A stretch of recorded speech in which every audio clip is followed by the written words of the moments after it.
right, here's another fun one, and this is going back to why I've said in the past that I will never put my name on grass seed. A lot of people try to call me out on that because I sell grass seed, and I do. I sell other people's grass seed that I know is good quality, but I will never put my name on it. And that is because people tend to blame the seed company when they have problems in their lawn the following year, whether it dies out or it gets weeds in it, or in this case, we have 3-year-old Kentucky bluegrass sod. Never been seeded or overseeded with anything but 100% Kentucky bluegrass seed.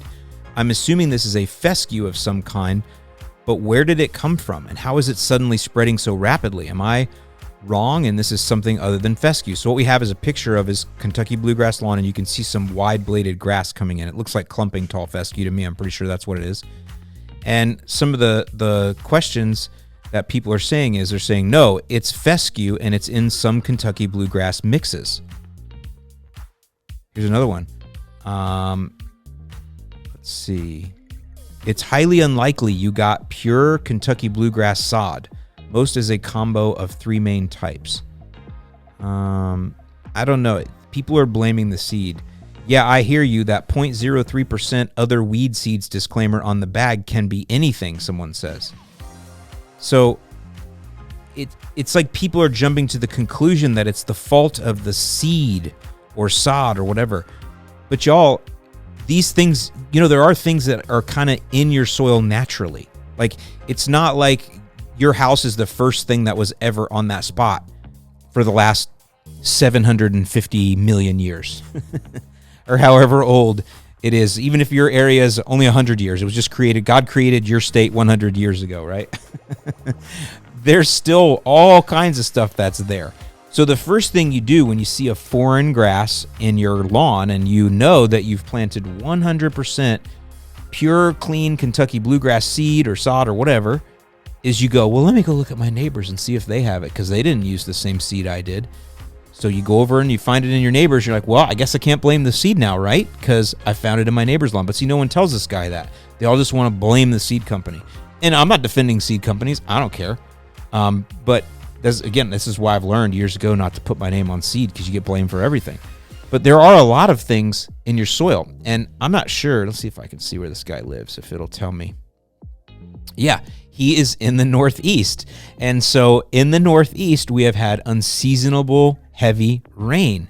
I've been talking about, it's kind of a recurring theme in this podcast, that what happens when you get this unseasonably heavy rain in an area that you're not used to it, like in cool season New England in the summer. You're used to getting a little bit of rain here and there, and now you have heavy rains that are day after day after day. Well, what that does is that water soaks deeper and deeper and deeper, and it stays wetter deeper, and that can wake up seeds that have been hibernating under there for years. So just so you all know, we talked about glyphosate not killing seeds. I talked about that in the podcast too. But the other thing to know is that seeds from weeds or weedy grasses or whatever, they can stay in the soil for years. They get buried too deep. The conditions aren't right for them to germinate, so they just stay dormant in the soil for years and years and years.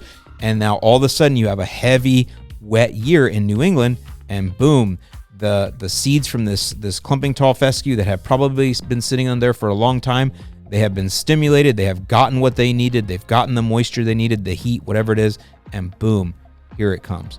So don't be first to blame your seed company. Look at what is different about the year. This is with everything in the lawn.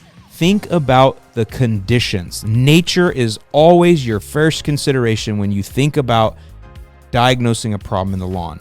What is going on nature-wise, weather-wise, heat-wise, rain-wise? What do I have going on? And in this case, lots of water, lots of rain, soaking deep, and waking up those uglies from below. By the way, I'll predict right now, if you live in New England and you didn't get down a crabgrass preventative, or even if you did, you're going to have more crabgrass breakthrough than normal. And that is because with heavy rains, and heavy rains being a technical term, I don't know what that means to you or to me, but unseasonably heavy rain can wash out pre-emergent.